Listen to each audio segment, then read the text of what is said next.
Shared on the band's website, they say Meisner died in Los Angeles due to complications from COPD, or chronic obstructive pulmonary disease. Meisner, along with Glenn Frey, Don Henley, and Bernie Leadon, formed the Eagles in the early 70s, which he then left in 1977. He went on to release a few solo albums. Randy Meisner was 77. Monica DeLuca, Fox News. And I'm Jack Callahan.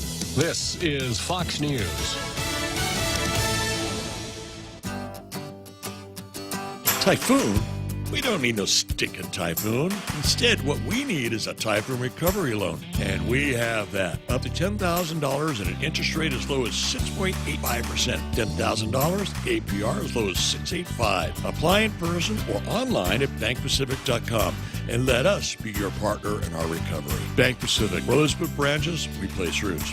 Equal credit opportunity lender. Terms and conditions apply. Member FDIC. Join us at Mezcla Chamorro Fusion Bistro and see why they've been crowned Guam's best Chamorro food restaurant for 9 consecutive years. Experience Chef Peter's candied salmon over scallion coconut rice, octopus tenactac, Chamorro platter, and their award-winning gourmet burgers. Or if you're looking for something healthy, try their keto-friendly menu. Come and enjoy Mezcla's half-a-day service at their Hagåtña location from 11 a.m. to 2 p.m. for lunch, 5:30 p.m. to 9 p.m. for dinner, or 10 a.m. to 2:30 p.m. for their famous Sunday brunch. Check out the super typhoon-size deals at Nissan Guam. Minimally damaged with maximum savings. These chips and dings, courtesy of Typhoon Mawar, mean that our loss is your gain. Get up to $10,000 off your favorite models, plus no money down. Inventory is going fast, so stop by the Nissan Guam showroom, take a test drive, or get pre-qualified for financing at nissanguam.com today. Unapproved credit. See Nissan Guam for details. Welcome to Tall Tales with Bob Klitzkie, the only show on talk radio where common sense is a lot more common. Phone lines are now open at 888-TALK. That's 888-8255. And now, The Point proudly brings you Tall Tales with Senator Bob Klitzkie. A well-regulated militia being necessary to the security of a free state, the right of the people to keep and bear arms shall not be infringed. At least not today, Jose. Not today, not tomorrow, Not ever. Okay, so no more Demi Cotney. We go straight to the card. Let me take a peek at the card and see what we've got for today. I start out with Jim, as you were, the governor versus Jim. This would be Jim Moylan. Now, this has been on the card twice before. First is Alabama versus Jim Moylan. Then is Candid versus Jim Moylan. Now is the governor versus Jim Moylan. I didn't get a chance to get to it before. We'll do it today. Next, I've got Tom Woods versus Hannity. That would be Sean Hannity. As you well know, I do the warm-up for Sean here on Tall Tales. And let's see, then we've got Sabina Flores versus Cam Edwards. The United States of America versus Walt Nauta. And DOE versus the Guam Federation of Teachers.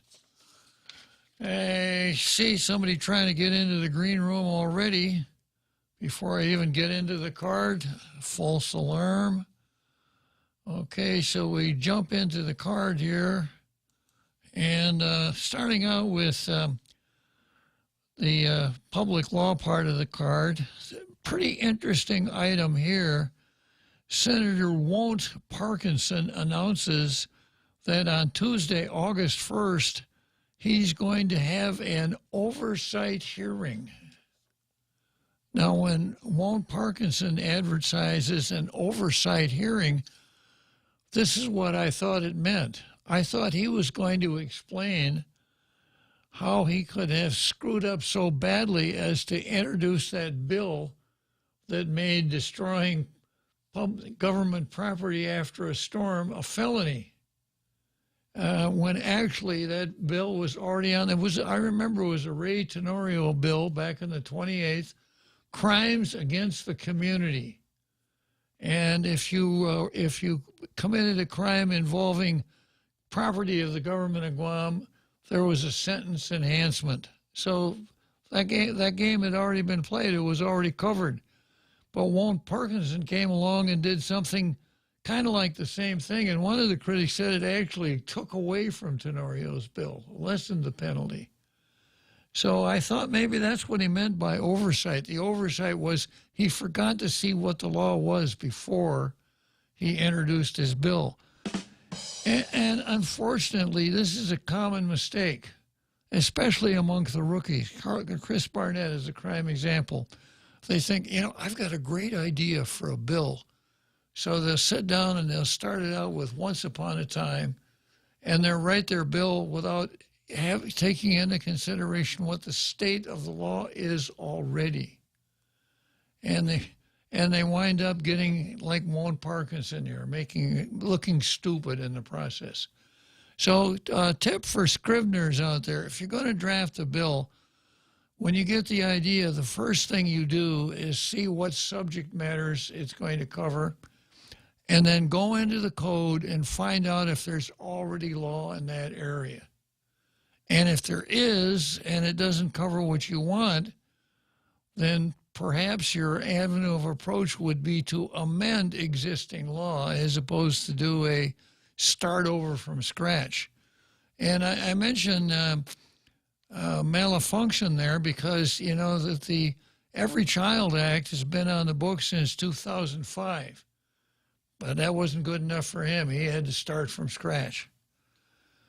Okay, after I read past the title of Parkinson's oversight hearing, I found out that he's not going to hold a hearing to explain how he could be so stupid. Instead, he's going to talk with people, and I suppose this will be the CCU, the Power and Water Authorities. Item 1, standby generators for water wills and resiliency of infrastructure. 2, status on new solar and power generation. 3, transmission line and substation recovery and resiliency. 4, load shedding and power outages. So, once again, I've got to remind you, Want, and all of the people that want to go to this oversight hearing, the purpose of having these hearings is to help members of the legislature get a handle on facts and problems and solutions so that when they sit down, they can sit down and draft bills having gathered some knowledge before they ever picked up their pencil, which probably is not traditional, but it's a good tradition to start. Now, Not just Google.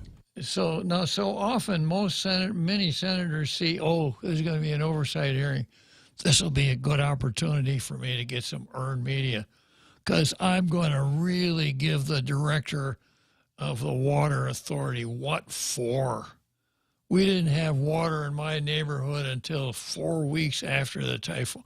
I'm going to really tear into that guy. What facts do you happen to unearth at the oversight hearing, Senator? Oh, I don't know about that. Why would I care? Yeah, okay, so that's all I got on the public law section of the show. Next, we go to, I'll drink to this, Jeff's Pirates Cove. That's Jeff's cup there. Systemic Racism, brought to you by Jeff's Pirates Cove. And I think probably everybody understands the drill. The rice is orange. But the narrative says, no, we call it red rice. We've called it red rice ever since. So don't come around here and tell us that our red rice is orange. We don't want to hear it. So this is the analogy that I use whenever I run into this, which is every day on Tall Tales, where the left has this narrative that's not even loosely connected to reality. And they will try to cancel you if you speak the truth instead of the narrative. That's what we call systemic racism on the show. And I'm very thankful for Jeff. This is an important part of the show. I'm very thankful for Jeff and the gang at Pirates Cove to sponsor systemic racism. And I got to tell you that Jeff's Pirates Cove is the only place on the islands that has a Tall Tales license to serve red rice. There it is. You can see it on the menu. You can see that the rice is orange. The label underneath it says red rice. Any other restaurant that tried that, well, I don't know what would happen. I just don't want to even think about it. But Jeff, being a sponsorship of systemic racism, has special leave to do that. And Jeff's is a great place. Good food, good drinks, friendly service, great ambiance. It's on the beach, nice beach, great views. You can go swimming out there. There's a basketball court, a volleyball court, a museum, a good workup on Shoichi Yokoi, the last Japanese soldier to surrender after World War II. It took him until 1972. The bookstore. It's a great place to go out there in Route 4 and eat pan Talafofo right on the beach. So thanks again, Jeff. Okay, then we go from there to next item on the card is the governor versus Jim. And as I mentioned a little earlier, it's been on the card for a while. Now the governor's gotten involved. Guam Governor Leon Guerrero's understanding and expectation of federal funding for a massive military program called Pacific Deterrence Initiative, or PDI, is consistent with the military's request for the funding will be spent in the Indo-Pacific region. That's where they want to spend this money. Now, if you're talking about the Pacific Deterrence Initiative, I think the average person when read that would say, oh, they're probably going to put that in the Atlantic Ocean, right?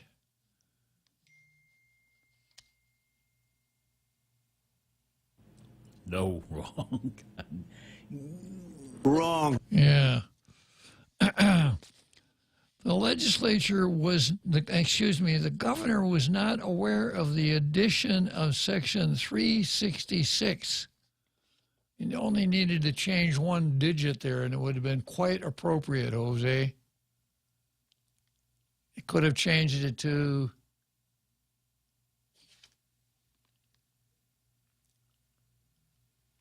666. Oh, I can't say that. Yeah, well, it's one of those cases where... How dare you? People are fond of saying, well, you know, the devil's in the details. Yeah. The governor was not aware of the addition of Section 366 to the 2024 House version of the National Defense Authorization Act prior to its final passage in the House. Governor's Director of Communications, Crystal Paco San Augustine, formerly known as Crystal Paco, said, the governor was not informed by the congressman of any details related to this section or any proposed funding. The U.S. military plans to spend $34 billion between next fiscal year and fiscal 2028 on the Pacific Defense Initiative, which is a massive defense program to project American force against Chinese aggression. According to the Defense Department, nearly all of that money would be spent on new programs, facilities, and force movements into the Indo-Pacific region west of the international date line.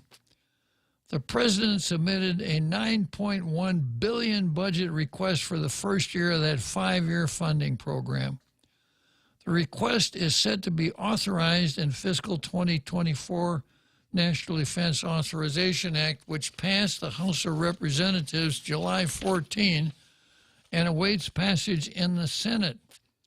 An amendment, Section 366 by Alabama's representative, Mike Rogers, the chairman of the House Armed Forces Service Committee would expand the area of application of the PDI beyond the geographical borders of Indo-Pacific west of the international date line and carry it into the southeastern states. Yeah, well, the southeastern states, those are the states that are closest to... No, they're not close to the Pacific. Nope. Several southeastern states are heavily reliant on the military spending. The spokesman for the U.S. Indo-Pacific Command, the military's oldest and largest combat command, reiterated the military stance that the money it has requested for Pacific Defense Initiative should be spent in places where they originally planned to spend. The Indo-Pacific.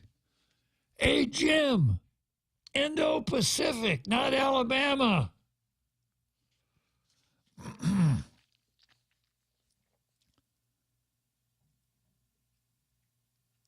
The statement, as you were, was relayed in an email by Kira Wurst. Now, there's a name for you, Kira Wurst. W-U-R-S-T. Makes a great sandwich. Not Kira. Yeah. The worst. Well, Wurst is one of the best names I've heard for quite some time. Yeah. And if you have a bratwurst sandwich, you know what you got to put on it? Butter. Yeah. The statement was relayed in an email by Kira Wurst with the Indo-Pacific Command's Media and Current Ops Office. Some of the investments are development and integration of a joint missile defense system for the defense of Guam, infrastructure defense investments in the Pacific, and regional exercises. The governor's defense policy team continues to monitor the National Defense Authorization Act, etc., related to Guam and the Pacific Deterrent PDI. Paco San Augustine continued. The governor understands the PDI is focused on the Indo-Pacific region. However, budget allocations expand to other DoD entities, such as the Office of Secretary of Defense, U.S. Cyber Command, U.S. Special Ops Command, Defense Security Cooperation Agency, Missile Defense Agency, Defense Logistics Agency, the Mayor of the Joint Staff, all in support of PDI and Indo-Pacific Command. Lieutenant Governor Josh Tenorio, who has significant experience working in Congress, also said Moylan never mentioned his support for the controversial inclusion into military funding legislation that may take money away from Guam and the CNMI and this region. And, of course, give it to Alabama for Mike Rogers. Your story, which I read just now, the Lieutenant Governor wrote in response to Candid last week, is my first source of information about the amendment opening the door for PDI funds to be spent elsewhere than the Pacific. I wasn't aware of this effort until I received your request for comment. Congressman Moylan didn't ask me for any input, nor have I spoken with him or his office about the issue. It looks like Moylan canceled the governor's office. He stopped writing letters. Yeah. We don't have regular engagement yet, the lieutenant governor said. I'm sorry. You know why this is hilarious, even though this is serious? It almost seems like, didn't they do the same thing to him when he was a legislator? They did indeed. The entire legislature. They froze him out. Yeah. Mm-hmm. Yeah. Well, the old saying is turnabout is fair play. Often expressed in non-Christian terms as, well, karma's a bitch, ain't it? Yes, sir. Or maybe I'm back to 666 again. Go to confession this weekend. I'll do it. If I were sitting in Congress, I would be very careful about supporting amendments that are not recommended by the military commanders and war fighters. Oh, he's an advocate now. Tenorio said, yeah. Well, it's interesting. The governor has really, really moved in that direction lately, that whole front office. And the lieutenant governor goes on to say there are always efforts to try and get more resources and projects in districts by members of the House Armed Services Committee. And, of course, that's a legitimate part of the legislative process. If it's a legitimate part of the legislative process for legislators in general, it's mandatory for our representative to Congress, because since our member is a non-voting delegate, we can't have high expectations for his being able to enact important to introduce or to get traction on important policy legislation back there. But what he can do, and what his predecessors have done, is pork. Jim, what we're looking to you to do is to bring home the bacon. Should I egg him on a little bit more, Jose? Jim, if you don't bring home the bacon next election, you're going to be toast. How much corn can I stir into that recipe, Jose? I got nothing. But I am hungry. Yeah. Okay, the key is determining whether this effort is going to advance the security of our island during this very serious time. We are reliant on the congressman's judgment, since he is privileged to more information as a member of the House Armed Services Committee than any of us are. Moylan's communications director, Hannah Davanzo, hoffene klasse an Davanzo, Of the Fonz? Yeah. However, has said her office will not be responding to any more questions about the issue, despite the implications of her boss's action. In other words, Hannah has canceled the governor's office. I guess she took a page out of Karine Jean-Pierre's book. We'll not be discussing that matter any further. Those implications, Candid will report in future stories, reach beyond Guam and into the CNMI, the Greater Micronesia area, and to the nation's surrounding allies. Now, when I first unearthed this in the first article that Candid wrote about it, only thing I could hypothesize is this. Mike Rogers is the chairman of the House Armed Services Committee. Jim Moylan is a freshman member, the lowest man on the totem pole in that committee. Now, it could have been this, and I don't know, I'm just using my imagination. It could have been this. Mike Rogers is a rep from Alabama. Huntsville, Alabama is where the Army does a lot of its rocketry. I think NASA's there also. Could be. Because I went to space camp there when I was a kid. Huntsville, Alabama. That kind of explains. You went to space camp? I was it was a weekend. It kind of fills in some of the gaps with space, huh? Space camp. Yeah. So they take just regular kids off the street and send them to this camp, and they come back kind of spacey. A little bit. Yeah, I got it. What did you say?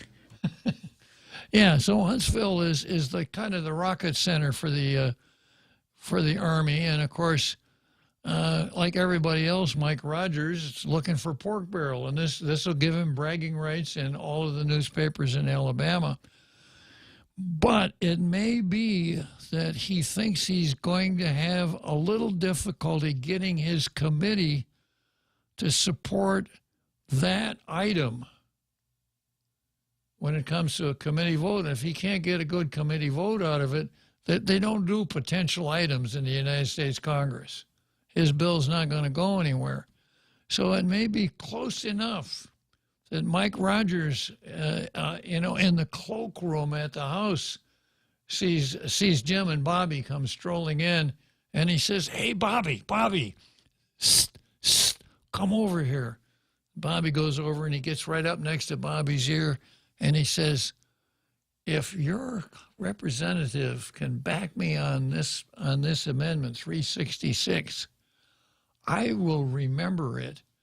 And I've got something for Guam that he's really going to like. And this is what it looks like. Shh. So can I count on Delegate Moylan for that? Bobby says, you can count on Representative Moylan. I'll tell him about it tomorrow. That may have been what happened. Maybe not. I don't know. But it makes sense, doesn't it? Otherwise, makes lots of sense. Yeah. Otherwise, why would Jim stick his neck out that far when he knows that sooner or later it's going to be uncovered? And the fact that as far as that bill, that amendment is concerned, he's canceled himself, suggests that maybe the less I talk about this, the better. What wouldn't it depend on what it is that's funding? If it is, I'm just reaching because I have no knowledge of what the specifics of 366 is. But if that's the rocket center there, and they're doing R&D there, could be related. There's not like they're studying shrimp and waffles as a main course for the military. You know, it's it's possible, but you'd figure that the Defense Department would know all of the intricacies there, and they would direct it in the manner where it needs the way they would to ask for it. Yeah. So, it's just another good military term here, Jose. So sending the money to Alabama instead of the Pacific is a bridge too far. Oh, nice. All the way from the Pacific to, can you imagine the height of that bridge as it crosses North America? Yeah, so Jim, the lines are open. You're welcome to call Tall Tales and defend yourself. All right, next item on the card, we've got Tom Woods versus Sean Hannity. Let's take a break here, Jose, and I'll get into this one.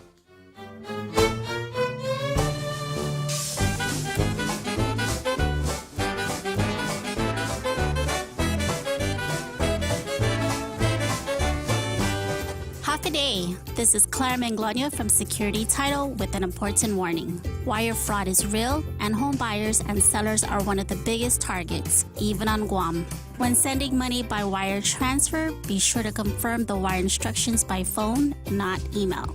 In this case, it's good to be suspicious and know who you're dealing with. Let the professionals at Security Title work with you to minimize loss due to wire fraud. We are here to help. Always here to help you. This island is our home. Through the years, we've been a friend to the neighbors we have known. Now we're banking on the future. Services to choose. Bank Pacific, where others put branches, we place roots.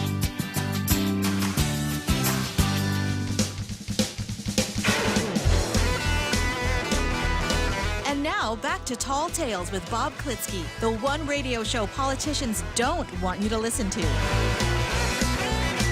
Call now, 888-TALK. That's 888-8255. So Jose Tedpago chimes in on Facebook and drops another dime. Another dime on Won't Parkinson. He says, then Senator Parkinson turns around and says the bill limiting the governor's ability to continually declare state of emergency is lazy and that there was provisions for it already. Yeah. And once again, this isn't apples and oranges because at least those are both fruits.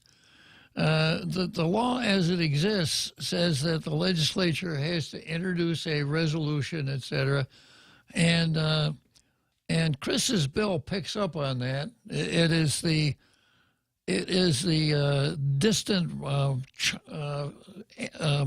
descendant of the Bob and Ray resolution, and it is a much better bill than the current law in place. And it was not lazy. Chris has worked really hard on this. And you hear a lot of people trying to defend that existing law, saying that's all the legislature had to do. They just didn't want to do it.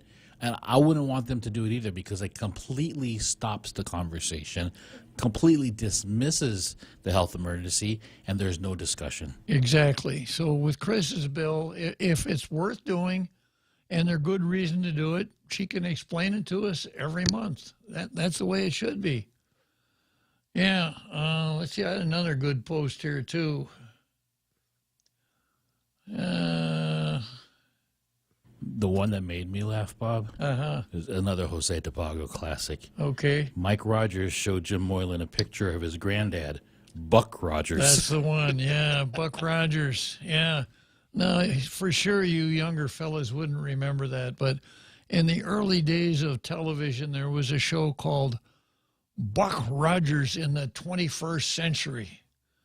And the scene, I mean, the set and the were just so bad. Was there also a cereal in, not cereal, cereal, how do you say it, with the S? Cereal. In matinees? Yeah, it was. Yeah, it was. Yeah, it was indeed. In fact, that's probably what I'm remembering rather than TV. Matinee serial, yeah. And the guy that played Buster, the guy that played Buck Rogers was Buster Crabbe, who at one time made his bones as Tarzan. Can you imagine that versatility? Swinging from through the branches in the jungle going, ooh. You missed your calling, Bob. Yeah, to the 25th century. All right. Seriously now, Jose. Enough of this lighthearted banter. Yeah. I got Tom Woods versus Sean Hannity. Tom Woods is a great conservative columnist. In his columns, he's almost always trying to sell something. But he makes really good points, and he does it in a much more brief manner than others do. And today, he takes on Sean Hannity. Now, people who listen to Tall Tales know I'm a conservative. I fly the conservative flag. I will PR conservatives when they do good things. When they don't, I got a hammer that says conservative on it, just like the one I use for liberals.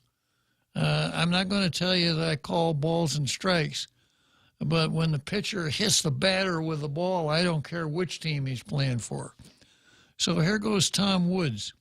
So much that's wrong with American conservatism is summed up in Sean Hannity. Now, since he followed this show, he's probably listening right now. I wouldn't be surprised if he calls in, Jose.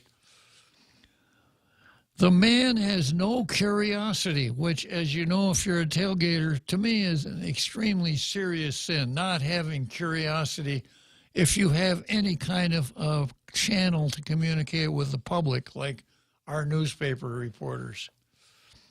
The man has no curiosity. He rarely, if ever, follows an issue all the way down to the root. He's happy to remain on the superficial surface where he can score points against, quote, the Democrats. It's entirely noble to score points against the Democrats. Matter of fact, I do it myself. But much of what Hannity criticizes can be found also among Republicans, where he is mute. When I appeared on television with him in the middle of promoting the politically incorrect guide to American history, I was flabbergasted to learn that he had never heard it said that the New Deal had made the economy worse than it would otherwise have been. Now, if you study economics at all, even Democrats can admit that, because so much of what Roosevelt did not make sound economic sense. And in his inaugural speech, he said, we're going to experiment. Nice, 130 million people, and you're going to use them for guinea pigs. So the Depression started out as pretty bad. There was a steady upward glide path up until 1938, and then it went boom again, primarily because of Roosevelt's policies. And I'm not going to go into any depth on this, but you got a depression. You got 1/3 of the labor force out of work, no work at all, right? You have production grinding to a halt. You have all kinds of serious economic problems. The banks, of course, in 1933 had a serious liquidity problem. That's why all the runs on all the banks. In the beginning, Roosevelt wanted to pay down the national debt. Well, you don't have to be a Keynesian to know that maybe that's not the best thing to do in a depression. And Roosevelt took great pride in saddling those people that did have jobs with a new tax.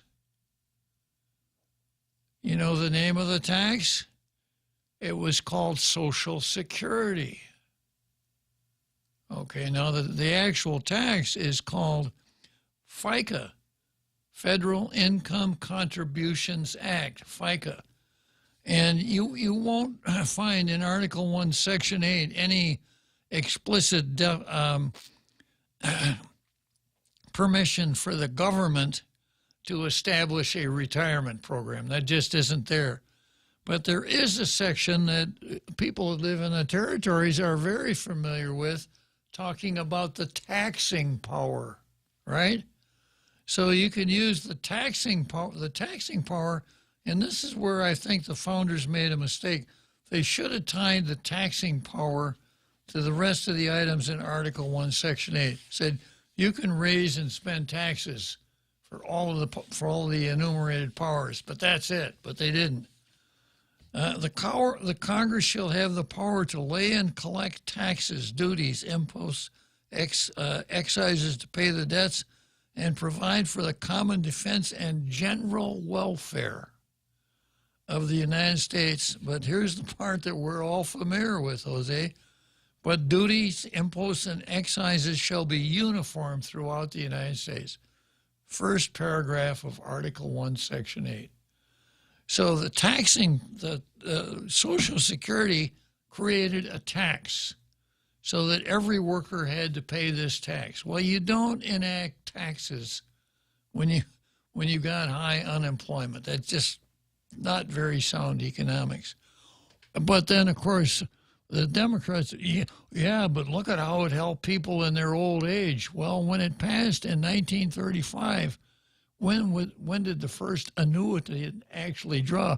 How long did it take before someone had paid in for 10 years? By that time, the Depression was over. This was not good economics. But it passed it was actually alimentary. It made your tummy warm. Oh, look at this. We're going to have this program for people. Think of how this will help the old people. But, of course, it was designed not to help the old people because at the time Social Security was enacted, the average life expectancy of people in the United States was under 65. And even today, you could pay into Social Security right up until you turn 67 and never draw a nickel from it. If you die, it is a pure tax. And this tax is loosely tied to this government welfare program. So, if you're going to be a conservative, you have to understand that. And you should be able to explain what I just went through, right? But Sean Hannity, going back to Tom's column here, I was flabbergasted to learn that Hannity never before heard it said that the New Deal had made the economy worse than it otherwise would have been. What kind of conservative is that? Yeah, right. Yeah. Earth to Sean Hannity by Amity Schley's book called The Forgotten Man. And don't do your show until you've read it from cover to cover, Sean. So, going back to Tom, so Hannity knew nothing of the history of his own movement, which is filled with critics of FDR who made these very arguments. Nice going.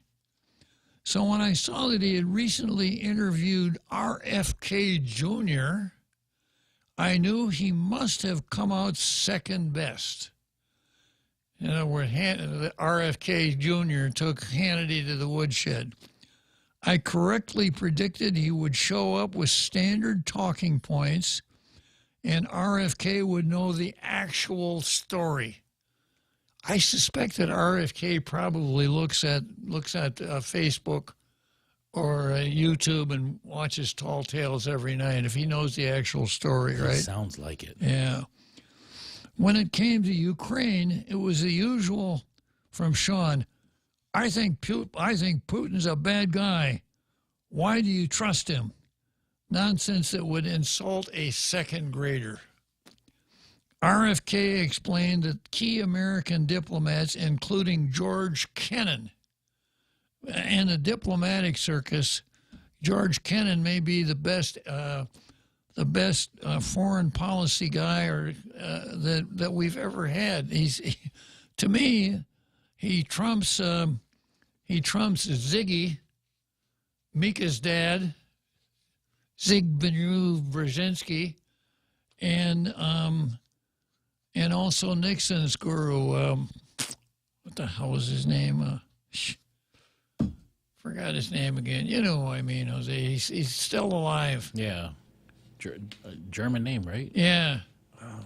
He's the guy that paved the way for the rapprochement with China. Anyhow, George Kennan is famous amongst Republican circles because he was the U.S. ambassador to Japan, and he sent what was called the long telegram to the U.S. State Department. And he said, this has got to be our foreign policy concerning the Soviet Union. Their economic system will ultimately collapse in on itself without any effort on our part. What we must do is contain the Soviet Union. Don't let them take any more real estate, but don't waste any blood or treasure trying to take any away from them. And that was our foreign policy. And Henry Kissinger. Obviously, it worked. Kissinger took it one step further, made peace with the Chinese, which forced the Russians to make peace with us and kind of turned down the heat a little bit. But RFK explained the key American diplomats, including George Kennan, the author of the containment strategy during the Cold War, and one of the most celebrated American foreign policy analysts, urged against the ongoing expansion of NATO, which contradicted assurances that were made to Russia in the early 90s. And I've covered that on the show more than once, too. And my shorthand rendition of what's going on in the Ukraine right now, the United States and the European Union picked a fight with Russia. And they can't be surprised that they answered back. Whether Putin is a good guy, a bad guy, whether he's got BO or bad breath doesn't make any difference at all. Ivermectin came up, and Hannity said he'd never seen a study attesting to its effectiveness. RFK said that's because the media don't report on them, and then referred the audience to Yale's Harvey Risch. Suddenly, it was time for a commercial break. But I especially like the part when they discussed the COVID lockdowns and Hannity tried to make excuses. RFK was having none of it. RFK said lockdowns were the final straw. We created a billionaire a day. This was Trump and Biden and 500 days of lockdown. We moved $4 trillion from the American middle class to the super rich. We built the people who came into the lockdown with 100, as you were, 1 billion increase in their wealth on the average by 30%. We closed down 3.3 million businesses. Hannity, in retrospect, and when I get for a period of time in the early days, nobody knew what the hell they were dealing with. Let's be fair. Meaning, let's be fair to me because I don't know what the hell I'm talking about. RFK, I'm not going to be fair. Good for you. Yes. You don't expect guys in our business to be fair. If you have an orientation, it's your job to share it with your audience and give your interpretation of events in that framework. On September, as you were, because I appreciate, as you were, that's, RFK said, I'm not going to be fair. And then Tom comes back and says, that's the spirit we need. Honestly, no more benefit of the doubt. Yeah. I think Tom Woods listens to Tall Tales. I think he does. Yeah. We don't ever want to hear that on Tall Tales. Yeah. So a nice piece of work here. And I listen to Hannity. My usual routine, I get home and I can't wait to get Channel 20 turned on so I can get my daily dose of Fox News. And but I never gave Hannity credit for in-depth analysis. No, his rise to fame was during the second Bush years, and getting him elected. He did make #1 radio talk show host over Rush Limbaugh of all people. Yeah. I think 1 or 2 years, but he doesn't go in depth. He's a good regurgitator. Mm-hmm. Yeah. Now, of course, Rush Limbaugh could get twice as much content in a 1-hour show as Sean Hannity did because Rush Limbaugh can talk forever on the air and keep making point after point without ever having to breathe. And one wonders what Rush Limbaugh uses for lungs because he never has to stop and take a deep breath. He just keeps talking, and talking.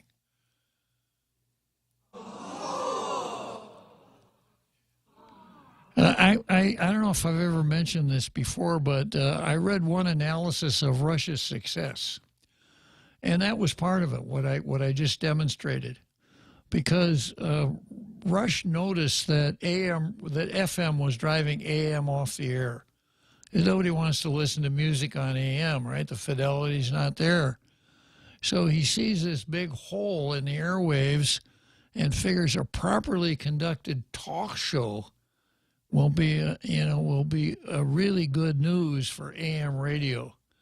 So one of the things that people are habituated to when they listen to music on the radio is a constant sound. Music, there's no break in the middle of a song, right? So the music goes on, and people get used to that. It's a habit. And when they can't hear it, it's a little bit uncomfortable. Now, of course, they break for commercials, et cetera, but good music stations sometimes will play 3 songs in a row without a commercial break, and that's the reason they do it. So Rush developed this style of talking that I just mentioned that has there's a steady stream of sound coming out of your radio, which on a subliminal basis is attractive to listeners. And then, of course, conservatives, there wasn't much for conservatives out there on the radio because the whole radio establishment was and still is super liberal, except for the few conservatives who are driving them nuts because people like conservatives. They listen. Yeah, they'll listen because there's some content there. Yeah. Okay, Jose, I think we probably better take a break. Join us at Mezcla Chamorro Fusion Bistro and see why they've been crowned Guam's best Chamorro food restaurant for 9 consecutive years. Experience Chef Peter's candied salmon over scallion coconut rice, octopus tinactac, Chamorro platter, and their award-winning gourmet burgers. Or if you're looking for something healthy, try their keto-friendly menu. Come and enjoy Mezcla's half-a-day service at their Hagåtña location from 11 a.m. to 2 p.m. for lunch, 5:30 p.m. to 9 p.m. for dinner, or 10 a.m. to 2:30 p.m. for their famous Sunday brunch. Half a day. This is Clara Manglonia from Security Title with an important warning. Wire fraud is real, and home buyers and sellers are one of the biggest targets, even on Guam. When sending money by wire transfer, be sure to confirm the wire instructions by phone, not email. In this case, it's good to be suspicious and know who you're dealing with. Let the professionals at Security Title work with you to minimize loss due to wire fraud. We are here to help.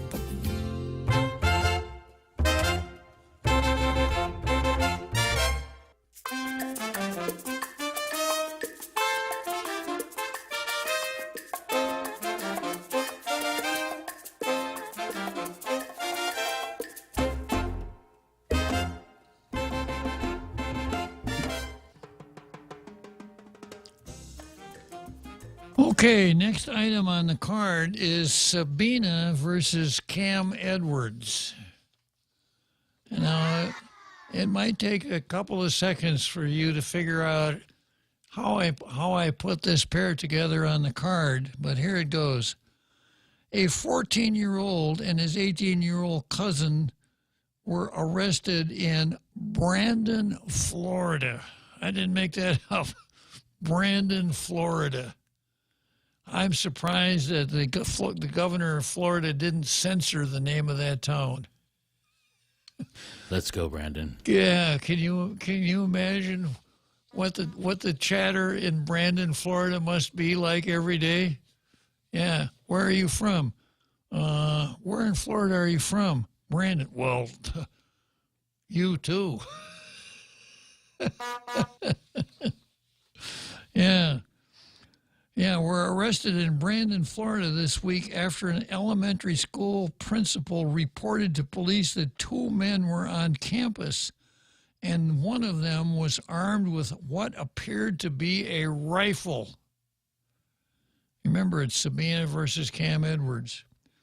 When Hillsborough County deputies arrived, they discovered the 2 teens on the east side of the elementary school and took them into custody on a felony charge of possessing a firearm on school property. That's not a good thing to do. Quote, the start of a new school year is just around the corner, and this is my stark warning. Guns on campus are no laughing matter. The safety of our students and staff is our top priority, and we take any reports of firearms seriously. Sheriff Chad Chronister said, those who make threats or bring guns onto school grounds will face swift and decisive action. I think this is only in Florida, not in Texas. We will not hesitate to make arrests to ensure a secure and nurturing learning environment for all. Maybe we should see if we can get that guy to come out here and help us with our schools. We got Swanee now, so let's give Swanee a chance. A little bit. Both suspects face multiple charges, including exhibition of a weapon on school property and trespassing on school property with a weapon. According to the 14-year-old's mother, the teens weren't trying to scare or intimidate anyone. Instead, she says her son and nephew were just on the way to a nearby field to do some plinking. I know where this is leading. With a BB gun. Bye, Sarah. Yeah, plinking with a BB gun. That's where they were going. I see the connection. Yeah. Alicia Williams, the mother, got the call Tuesday. You can imagine as a mother what was going through my mind. She said, literally, my heart dropped. Yeah. You know, that kind of a phone call is a hell of a lot more dangerous than a BB gun when you're calling old ladies. That call was from a deputy telling her that her 14-year-old son and 18-year-old nephew were being detained for having a BB gun on school property. Now we see the wisdom in Sabina's position. Had it not been for her, the cops would have been called to the new Southern High every day. Every single day. Every single day. For firearms. Yeah. I begged them. I was like, they didn't mean any harm. They weren't up to no good. They weren't doing anything wrong. Please don't take them to jail, the mother said. Williams says it was all a misunderstanding. Normally they go in the backyard where we have sheet metal targets. They usually shoot at back there. Now, I set something up for my grandchildren in our patio. You take a soap box, like say an Oxidol box, and you wad up newspapers, and it makes a good target. It's got that Oxidol bow tie on it, right? Yeah. Normally, when I asked them, they said, we just got bored in the backyard, and we know there's a field down the street. The walk from their house to the field was only a couple blocks, but the elementary school sits right in the middle. Williams doesn't disagree with how Hillsborough County deputies responded, but she says felony charges were a step too far. I spoke with the teens and asked them, were you aware that other people could have taken that wrong way, like other people could have looked at the BB gun and not known it was a BB gun?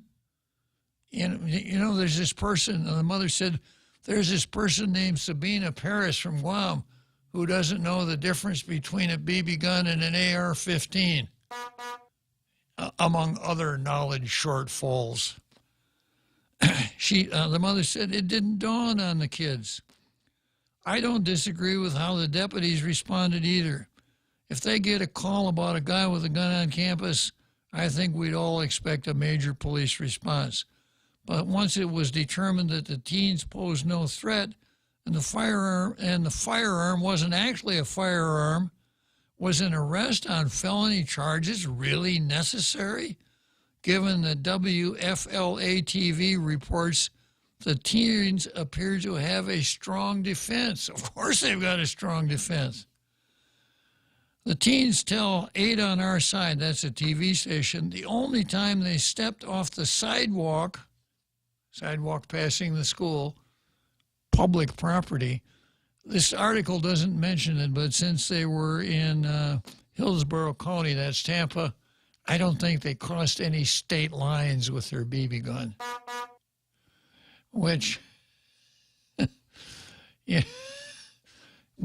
just makes the crime just so much more serious, right? Hillsborough County Public Schools tells 8 on Their Side that the sidewalk is public property, but the grass is not. Now, when they say grass, this is a school after all, so we got to define what they mean by grass. I think they mean the green leafy stuff that grows on the ground, not the brown stuff you wrap in paper and smoke. When asked to confirm the teens got onto the grass, got onto the grass on the school's property, an agent representative said, our deputies responded to a call reporting 2 suspects on the school's property. Yeah. I'm surprised they didn't see Kyle Rittenhouse out there too, right? Kyle Rittenhouse and his BB gun, having crossed the line from Georgia. Crossed those state lines. Yeah. Over the DMV. DMZ. What state is this again? Florida. These cops are ones that come from New York City then. They must have, yeah. Well, everybody else is. Why should the cops be any different? Right. People know when the getting is good. Okay, then they pointed us to the Federal Gun-Free Safe School Act, a law that prohibits someone who doesn't have a concealed carry permit from possessing a firearm within 1,000 feet of a school. Now, I guess if you've got a concealed carry firearm permit, you can. which makes sense to me. Just digressing for a moment, I've always thought that the law should encourage people to carry concealed because it's not provocative. You know, I got a concealed permit, and you can't tell when I'm sitting here whether I'm carrying or not. But if you don't and you got to carry openly, people see you walking down the street, you know, with a 1911 45 strapped to your hip. What the hell's going on here? What's that guy going to do with that gun? But they didn't ask me about it, so there you go. Okay, we're way over time for halftime. Story was too good. Yeah, okay. Halftime show. Real lead conspirator was the United States. State Department ordering non-essential U.S. government employees to leave Haiti as soon as possible because of increasing violence there. I'm Jack Callahan. This is Fox News. Half a day. This is Claire Manglona from Security Title with an important warning. Wire fraud is real, and home buyers and sellers are one of the biggest targets, even on Guam. When sending money by wire transfer, be sure to confirm the wire instructions by phone, not email. In this case, it's good to be suspicious and know who you're dealing with. Let the professionals at Security Title work with you to minimize loss due to wire fraud. We are here to help. When traveling, people frequently ask, what's it like living in Guam? I told them a lot of things, but what always stands out is that when a catastrophe hits, we don't go breaking windows and looting stores. We knock on our neighbors' doors and ask if they're okay. And that's what we've seen since Malwar. Yes, it has not always been easy, but we as a community have joined together to assist in our recovery. So Bank Pacific thanks all who are repairing Guam. All of us. So when people ask, I tell them Guam is good. Bank Pacific, member FDIC. Listen to The Point anytime, anywhere on Odyssey. Odyssey is your new audio home for all the music, news, sports, and podcasts that matter to you. Find your favorite stations like The Point and discover more. Music stations, local and trusted news sources, sports talk and team coverage, plus today's biggest podcasts. Find it all on the Odyssey app. AUDACY.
Okay, so here we are, and you notice the last picture there in Rogues Gallery is me and Jeff. Jeff played well out there at Pirates Cove when I was doing an on-site inspection, giving Jeff a special dispensation to allow him to sell red rice at Pirates Cove, the only restaurant on island to sell red rice. And once again, we swapped shirts I'm wearing a Pirates Cove shirt, and Jeff is wearing a Tailgater shirt. Just shows you that Jeff understands, and he's with us. So let's be with Jeff. So I probably will say goodbye to Jeff at the end of the show, but I'll be seeing him tomorrow, man. I just really like driving out to Jeff's for breakfast on a Saturday morning. Their life is full of pleasures, but it's hard to top breakfast at Jeff's anytime. Certainly tomorrow would be a great time to go, and if you go, I'll be looking for you out there. Okay, so Jose, you've done it before. I'd like to have you do it again. I can see you're on the phone, so I'll give you a minute to get off the phone here. In the meantime, okay. Let me see who I got in the green room here. Troy Terrace. Okay, he's got some breaking news from Moylan. I'm going to finish this up, and then we're going to go straight to Troy. Okay, going back to this news story here about these two teenage kids that had the nerve to walk down the street carrying BB guns. I got a BB gun. In fact, I got 2 BB guns at home. I get it out and shoot it once in a while. I don't shoot at any of the cats in my neighborhood. That would be mean, Jose. I told you I spent some time in Georgia as a kid also. My friends had BB guns. They also had 22s, but we didn't walk around with those. And what do they call those? Blow guns, blow dart guns. Mm-hmm. We walked around the neighborhood with those all the time. Yeah. And through the schoolyard, because that's the best way you can get to some of the fields. Sure. Some of the places. You can't do that anymore? Yeah, well, tell me about the kid who never took the fork of tree branches, found an old inner tube somewhere, and made himself a slingshot. And those things they're more dangerous than BB guns. They can really hurt you, but every kid plays with slingshots. So does people from some island south of here, and they're really good with slingshots, so don't tempt them. Okay, back to this story here. According to the Florida Department of Education, because BB gun shoots a projectile powered by air, not by an explosive charge, it would not be classified as a firearm according to federal definition. The department also says BB guns do not meet the Florida statute definition of weapon. And here's a section of Florida law. Quote, weapon means any dirk, knife, metallic knuckles, slingshot, billy, tear gas gun, chemical weapon or device, or other deadly weapon except a firearm.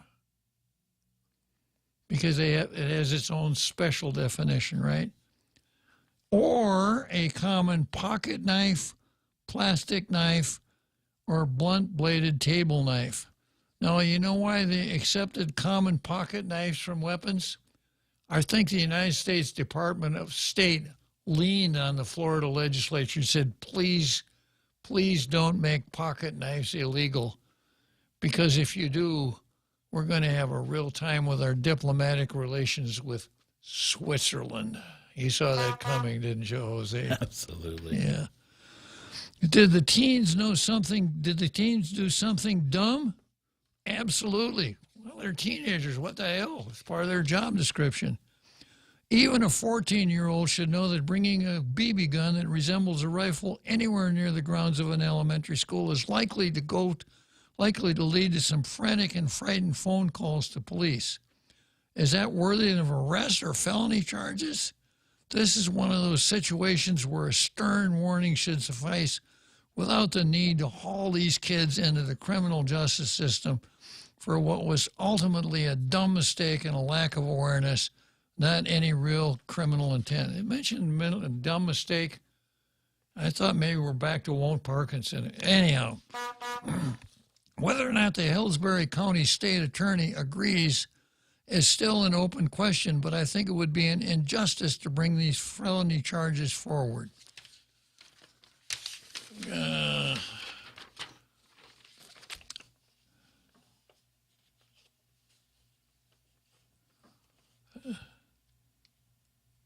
I don't, let's see. Pillsbury County Public Schools tells 8 on your side the sidewalk is public property, but the grass is not. When asked to confirm the teens got onto the grass, oh, wait a minute, yeah. Yeah, okay, so I went backwards a little bit there. So they don't know if the Pillsbury County state attorney agrees or not. So the cops made their arrest. They do their arrest report. They send it to the state attorneys, which in some state would be called a district attorney, who decides whether or not to file charges. I can't imagine any district attorney. Oh, wait a minute. Sabina, yeah. Thank God Sabina is only a senator and not a district attorney. Or I would take my Daisy Red Ryder BB gun and throw it in the ponding basin right away. So Sabina, Sabina, you made a good amendment on that on the Kennedy. I mean on the Simon Sanchez High School architectural plan, that there can be no firing range on that campus. So, and what they were talking about was BB guns. But here's my advice for you, Sabina Paris. Stick to your guns. Okay. Troy, give us that late breaking news about Delegate Moylan. No, it's actually about Attorney General Moylan. Oh, well, yeah. Those Moylan boys, you know, they're always into something, and you never know which one is going to get the spotlight next. So go ahead. Well, I'd say there's a very big difference between the two. Yeah. So Attorney General Doug Moylan, he had that roundtable thing with a bunch of officials, and that's the one that the governor and lieutenant governor didn't go to, unfortunately. But apparently, out of their discussion, he was able to come up with 2 pieces of legislation that he drafted up, sent over to Speaker Terlahi and Senator Barnett, who's the Education Committee chairman. And one of them lifts the enrollment cap for the current charter schools to allow more of the displaced public school students to enroll in those charter schools. And the other one creates a voucher system and lottery that will send up to, if this is passed, 1,500 displaced public school students in the Tier 3 schools through a lottery, allow those 1,500 to attend any private school that wishes to participate in this to begin in August. You know, I think that'll pass the legislature. In fact, I'll bet on it. I'll bet on the lottery. I don't know why it wasn't done earlier. I mean, this should have been done a long time ago. Yeah. You know, good on you, Doug Moylan. Well, you know, I was reading your post on the other Moylan and how he is sending Guam pork to Alabama. And when I saw breaking news re Moylan, I thought maybe he'd done something else outrageous. Well, that's yet to be seen. You know, the other Moylan, Jim Moylan, is the way he's posturing this thing is he's saying, oh, it's just a study. This Section 366 is just a study. And I would venture to say, number one, the House of Representatives doesn't pass entire sections of the NDAA because it's just that. It's only words. And number two, that study is what's going to open the door to the taking of that funding for southeastern states to participate in this PDI, and hence, you know, less money to this region west of the international date line. And if it's just a study, does that mean that his section about underground power lines funding for that as a study is just a study and it means absolutely nothing? I mean, this guy cannot have it both ways. He's just gaslighting the public. Yeah, a study. When the Congress does a study, that's a signal. We're laying the foundation. This is what we're going to do. So did you hear my analysis of what may have happened that prompted Jim to do this incredibly risky thing? Yes, and I completely agree with you. I would take it one step further, and I believe that he didn't even know what he was doing when he was advised to do it, and it was just probably sold to him as a bag of chips. You mean? I think he got. Go ahead. I just think he got bad advice from his own staff, and I think you named the right staffer too. Well, you said that maybe he didn't know what he was doing. That suggests to me that Mike Rogers caught him when Bobby wasn't around. Yeah, well, or it could be more. It could be more sinister than that. Mike Nicholas, he was on our show talking about this, and he said, a lot of the games that congressional staffers play, and when they get caught, they get in a lot of trouble. Is they're posturing for these big DC jobs, whether it's working for a committee or as working for a lobbyist, and all these deals are cut sometimes behind the backs of the congressmen that they work for, and that could possibly be what's at hand here. So the staffer is just feathering his own nest in detriment to the person he's supposed to be working for. In this case, in detriment to this district, probably even the CNMI and the rest of Micronesia. That's really interesting, Troy. Yeah. Well, thanks a lot for calling. I hope you're wearing your Blue Star shirt while you're sitting here talking to me on the phone. I wore it earlier this week, so I have to wash it again. All right, good. Yesterday, I awarded the Blue Star to Tim Rohr, so he's in really good company with you and Lee Weber and gosh, what's her name again, Jose? Helen Middlebrook. Yeah, Helen Middlebrook. Yeah. So yeah, I was listening to you, and I also read what he wrote. Very interesting stuff. Yeah. So he entered that into the record? He did. Yeah. Right on. Right on. Yeah. Right on. So between him and you, and of course Tall Tales and Ray Gibson, we are the news media on Guam.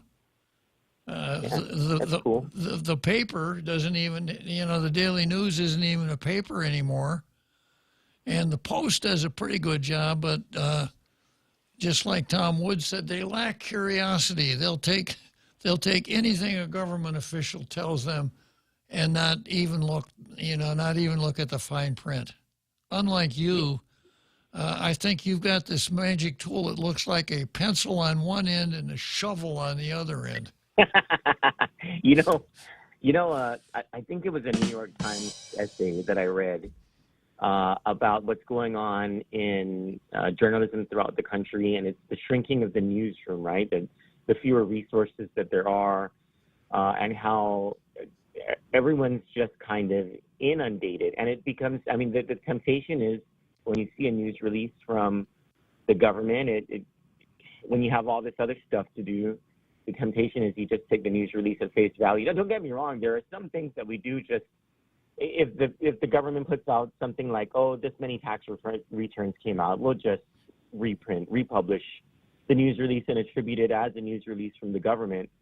But on these bigger issues, like one that's going to come up is why is the governor choosing somewhere further up Route 15 as the new hospital site?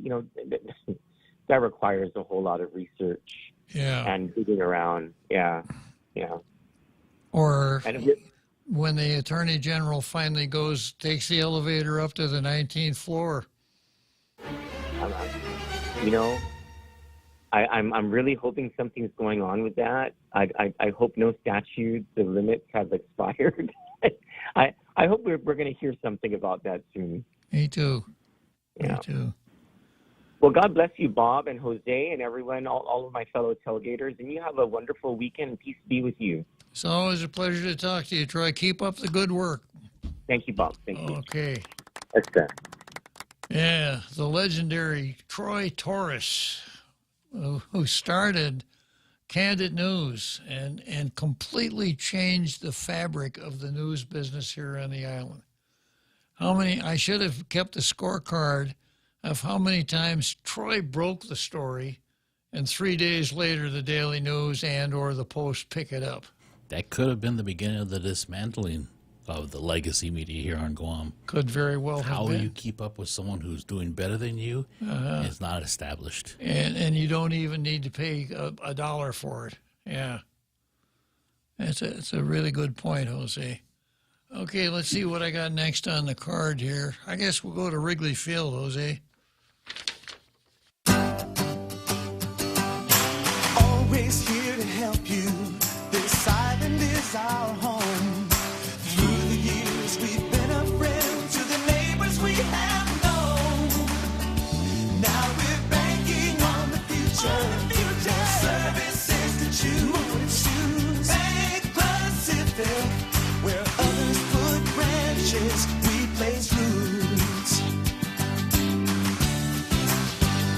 Join us at Mezcla Chamorro Fusion Bistro and see why they've been crowned Guam's best Chamorro food restaurant for 9 consecutive years. Experience Chef Peter's candied salmon over scallion coconut rice, octopus tinactac, Chamorro platter, and their award-winning gourmet burgers. Or if you're looking for something healthy, try their keto-friendly menu. Come and enjoy Mezcla's half-a-day service at their Hagåtña location from 11 a.m. to 2 p.m. for lunch, 5:30 p.m. to 9 p.m. for dinner, or 10 a.m. to 2:30 p.m. for their famous Sunday brunch.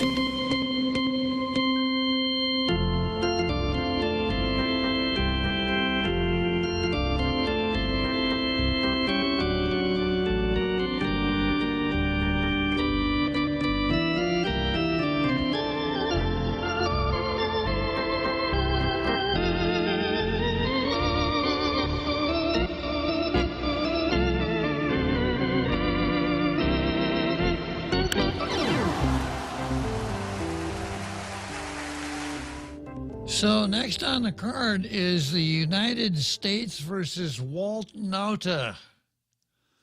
And Walt Nauta is going to go on trial in the federal district court in Miami. And now there started out, there were only 2 defendants in that case. A third defendant has been added, and a new charge has been added against all 3 of the defendants. Jack Smith has filed a superseding indictment. Law and Order notebook here, Jose. A felony prosecution ordinarily starts with an indictment. I've explained how that works. An indictment is a formal charge that starts a criminal case. Now, it happens often that when an indictment is filed, the police and the attorneys are still investigating, and they uncover another crime that's related to the indictment that they recently filed. Well, they don't have to start over and start a new case. They can file what's called a superseding indictment. The word superseding is self-explanatory.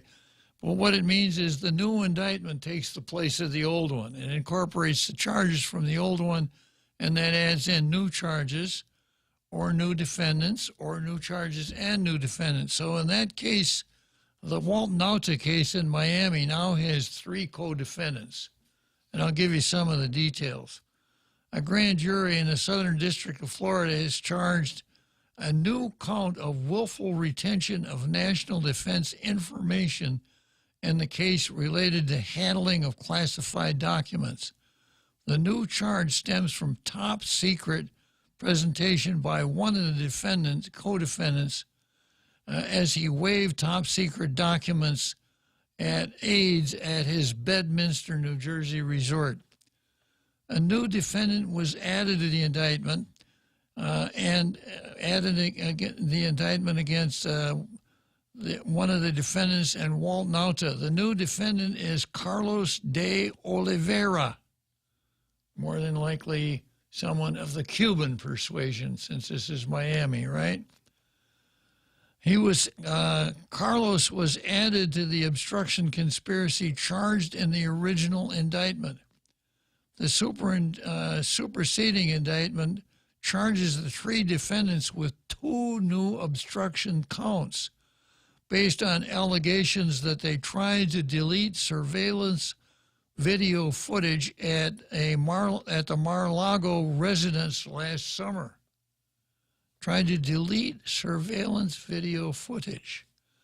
The indictment charged De Oliveira with false statements and representations made in an interview with the FBI on January 13. He's expected to appear at Fort Federal Courthouse in Miami on July 31. His lawyer, John Irving, declined comment.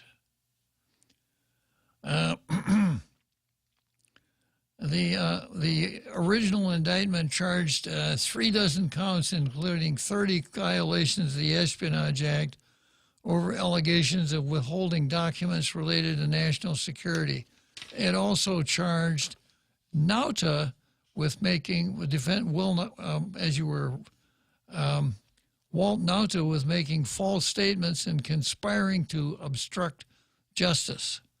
The trial is set for May 20, 2024, puts the trial at the tail end of the Republican presidential nominating process. So we've got three defendants in the case now. We've got Carlos. Well, the one that we're really interested in is Walt Nauta. And you'll notice that I keep bringing you up to date on Walt Nauta every time there's something to add to the mix. So Walt Nauta has another charge against him. This does not look good for Walt. I'm reversing my my prediction that Walt would be found not guilty on the original charge. This one is a lot tougher. Bonnie Suba made an observation that it comes on the heels of the Hunter Biden plea bargain being taken off the table. A nice, interesting coincidence, isn't it? Yeah. Yeah, because in order to deflect interest from Hunter Biden, they brought another indictment against Walt Nauta. Those guys will stoop to anything. I know. Yeah. It's related. It is. So, yeah, I'm afraid that things look much darker for Walt now. So it's Walt, a couple new charges, new defendants. So the names of the defendants now are Walt Nauta, Carlos de Oliveira, and Donald Trump. What is the degree they use? Let me try that again. Oh. So the names of the three defendants are Walt Nauta, Carlos de Oliveira, and Donald Trump. You were saying? What is the degree that the FBI uses when they say that an interviewee or witness lied to them? Mm-hmm. Is it just consistency, or is there substance to the lie, like there was a blatant lie? Because, sometimes interviews, I'm not saying that I would, like, tell the truth one time and then try to tell a not-so-truthful message. But, I mean, you got to, do they take in consideration they're in front of the FBI? There's kind of a little bit of a memory recounting that happens. That doesn't happen right away. Well, those are called process crimes, and we've had situations where the target of the investigation was not indicted, but witnesses were indicted on these process crimes for lying to the FBI. Now, I haven't researched this, but this is my understanding, that when you're talking to the FBI, you better tell the truth about everything. So let's say that you were the witness to a murder, and they ask you about the murder, and you give them, you tell the truth. But for some reason, they had to know where you were. And instead of being with your wife, you were with your achakma. So, okay, and on the evening of June 21st at 8 p.m. in the city of Agana on West Soledad Street, where were you? Or where were you? And that's where I was, yeah. Who were you with? Well, we just went to the movies. I was with my wife. But he wasn't. He was with his achakma. But he doesn't want that to be known. That, as I understand it, is an indictable offense, lying to the FBI. But not misrepresenting a sequence of events that, like for me, I hope to never become a witness or an eyewitness or even to my own case. I'll bet you hope to never be interviewed with the FBI about your achakma either, huh? When was the last time you got caught? Withdraw the question, Your Honor. No, what was that, number 5? Yeah, that's a classic case of begging the question, Jose. Mm-hmm. Yeah. When was the last time did you stop beating your wife? Yeah. How long ago did you stop beating your wife? Yeah. So, and then, now, I don't know, there are times when I'm talking about something and I'll tell somebody about it, and then the next day, you know, when I told so-and-so what happened that day, I forgot this part, which is really important. Or actually, I wasn't with Jose, I was with Joaquin, and I just got mixed up on that. So, you know, the memory, often it's kind of like a computer disk. It sometimes takes a while to defrag it to get to the part you really need. But I suppose that U.S. attorneys, deputy U.S. attorneys, are pretty good at sorting this kind of stuff out, because, you know, if you put somebody on the stand and he tells you he was relying on his faulty memory, it's not going to do your case a whole lot of good.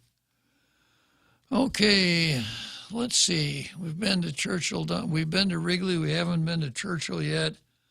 I'm going to go to Democrats versus free speech. And this is not a fair fight at all. And this comes from that Pew Foundation that does all kinds of research on public policy issues. And they say 70% of Democrats and Democrat-leaning independents support speech limits. And the guy says, I have previously written columns about a rising generation of censors in our country. After years of being told that free speech is harmful and dangerous. Now, we hear that every day, don't we? Hate speech is violence. Many young people are virtual speech phobics, demanding that opposing views be silenced as triggering or even forms of violence. Now a Pew poll shows just how much ground we have lost, including the emergence of the Democrat Party as a virulent anti-free speech party. No surprise here. Pew found that Democrats and Democrat-leaning independents are much more likely than Republicans and Republican leaners to support the U.S. government taking steps to restrict false information online. The numbers are 70 to 39%. Big difference. Author says, I was raised in a politically active Democrat family in Chicago. Free speech was viewed as one of the defining values of the party and championed across campuses in the country. That changed dramatically in the course of the last 10 years as many liberal politicians and professors call for opposing voices to be banned or canceled. I no longer recognize the parties that pushes for censorship and speech regulation. Now, I got to break in here with a little background. We've talked about the Frankfurt School more than once, right? There were 5 or 6 members of the Frankfurt School, one of whom was a professor named Herbert Marcuse, or maybe it's pronounced Herbert Marcuse. It's a German name, and a final E in German sounds like in English. So Herbert Marcuse said, what those of us who are right thinkers, neo-Marxists, we must practice repressive tolerance. So we extend tolerance to all people that are saying things that are consistent with our Marxist theory. But anyone who is voicing or distributing any kind of speech that's contrary to our Marxist views must be repressed, because it's really not repressed. It's really not free speech. It's just the speech of the oppressor, and it's just another tool of repression. So, how many times have we gone through this? These guys, the Frankfurt School did their heavy work in 1902, 1903, and they have been successful probably beyond their wildest dreams when they came up with all of this stuff. And they came up with this stuff because they saw that there would never be the Marxist violent revolution. So instead of that, they decided what we've got to do is make Western civilization stink. We've got to infiltrate all of their institutions, their government, their religion, etc. And then they were aided and abetted by Antonio Gramsci, an Italian communist in the 1930s, who posited the long march through the institutions. Boy, the neo-Marxists have taken over the college campuses. That's where all of this stuff comes from. And it's fearful. I explained, it's probably been a year ago now, what a horrible thing it was when the first-year law class at Yale used the heckler's veto to drive a lecturer, a federal judge who was lecturing on freedom of speech, to drive him out of the room, and they had to call the cops. Because, first-year law students at Yale and Harvard and the other big, the big 14 are going to be running this country. So it's just not a good sign at all. And this column here really shows how serious it is. Paul Zerzan got canceled by this same exact mindset. Exactly. If you're not going to come along, if you don't know what color the rice we say the rice is, we're not going to run your stuff anymore. So systemic racism is not just a Guam phenomenon. It's probably worldwide, certainly nationwide, right? Going on with this article, the result is reflected in a poll which says that just over half of Americans, which is 55%, support the U.S. government taking steps to restrict false information online, even if it limits people from freely publishing or accessing information. Well, it's particularly chilling that this poll is occurring after disclosure of biased censorship efforts by the government and corporations. Remember Hunter Biden's laptop? How they and then we find out that the FBI was behind it, and the 51 former intelligence officers. That includes the banning or canceling of scientists who raised concern over Wuhan virus that are now considered valid, from the lab theory to the efficacy of masks to natural immunities. This was false information when they came out with it. We've got to trust the science. It also includes the suppression of political stories like the Hunter Biden laptop. And I suppose the next thing will be the Hunter Biden cocaine, if they haven't already. The growing support for censorship may reflect the echo-chambered media environment. Many people watch and read news that continues to downplay or entirely omit reports on biased censorship. I would correct that sentence a little bit. I don't care if it's biased censorship or unbiased censorship. Biasship is like racial discrimination. It never leads to a good result. President Biden even charged that companies who refuse to censor opposing views on social media were, quote, killing people. Others have denounced free speech as a white man's obsession. I'll sign up for that. You damn betcha. It's certainly one of my obsessions. New York Democrats called for limiting speech as a way of protecting democracy. God. That's just amazing, isn't it? Limiting speech Ironic. is a way of protecting democracy.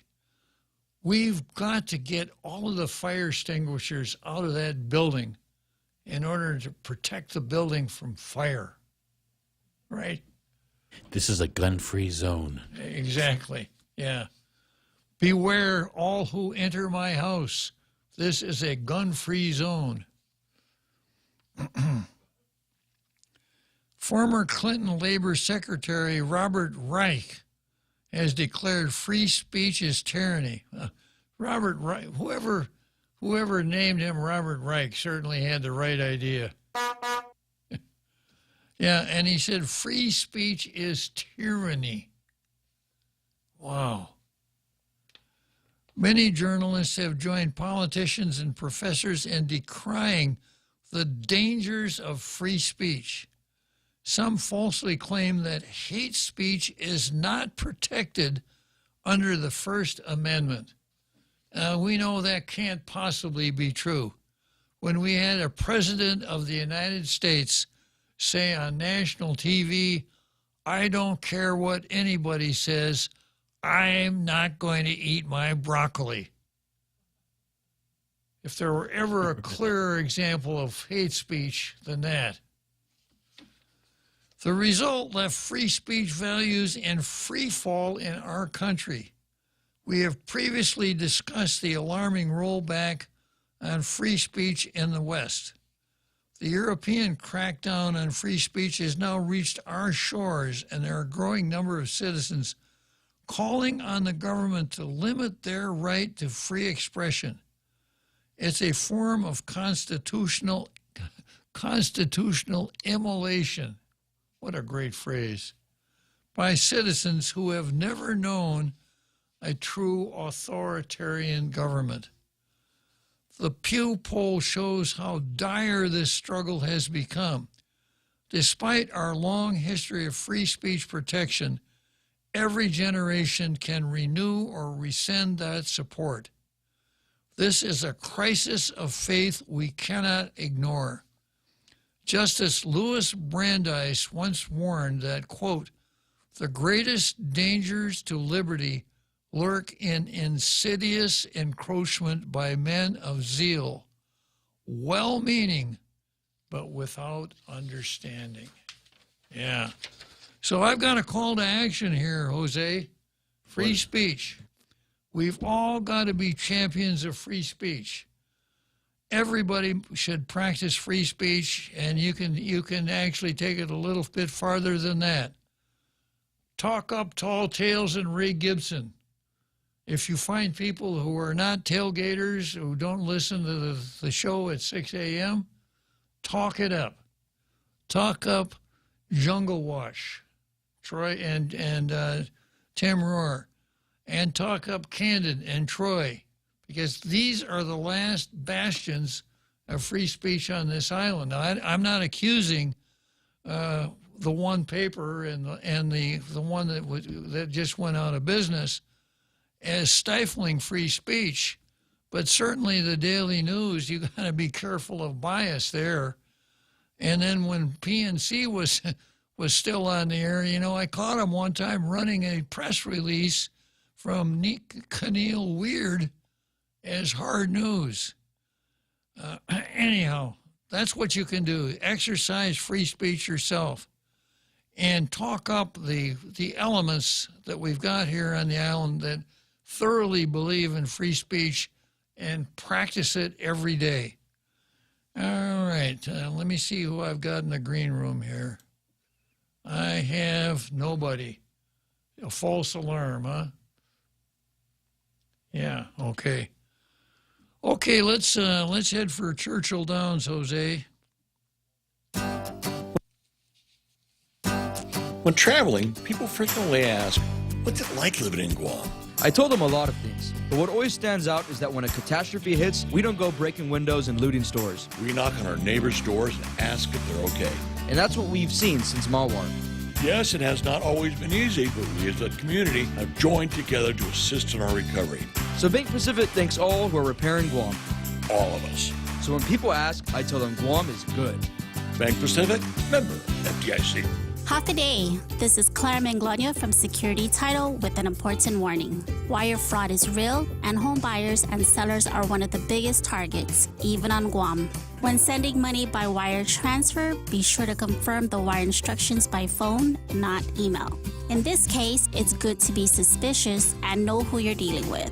Let the professionals at Security Title work with you to minimize loss due to wire fraud. We are here to help.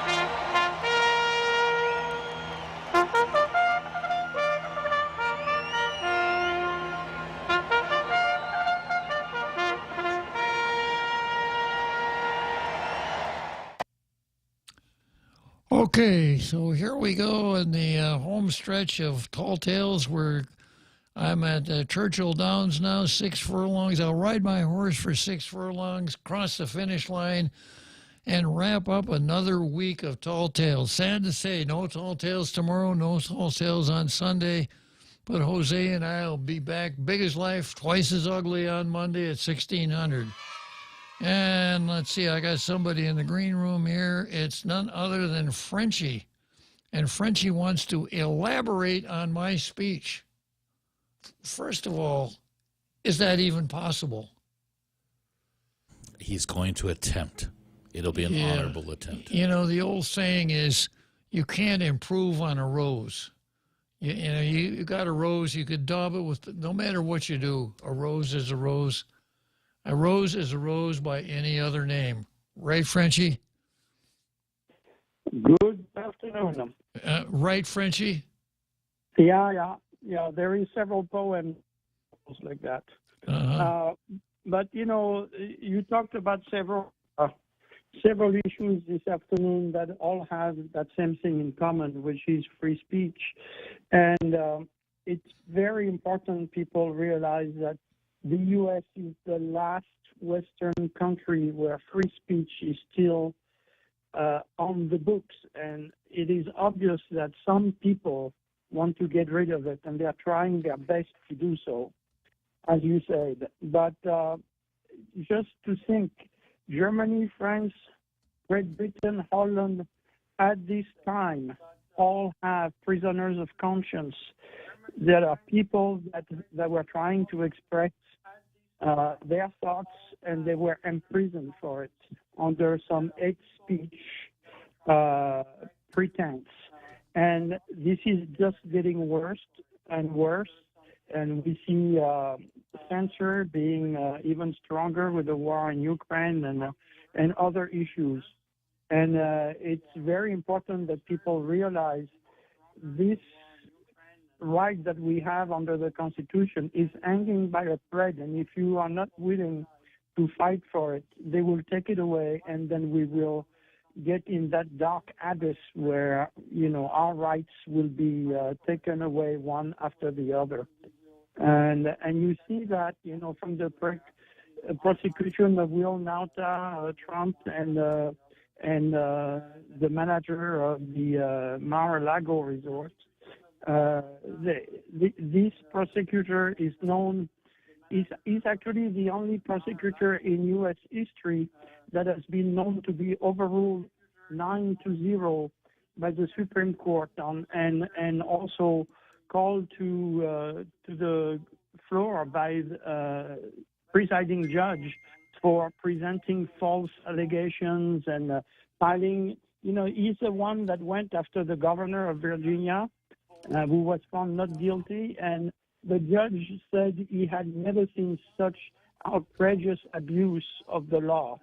And when you have attorney generals that are willing to bend the law, pile crimes that do not exist on top of each other so that people are browbeaten to take a plea, then this is what's happening. And you know, soon if you open your mouth to disagree with those kind of shenanigans, then you might go to prison too for expressing your thoughts. And this is what's happening in Europe. This is what's happening in Canada, in Australia, where you have Christian pastors that have been detained for opposing the mandates for the vaccine and such.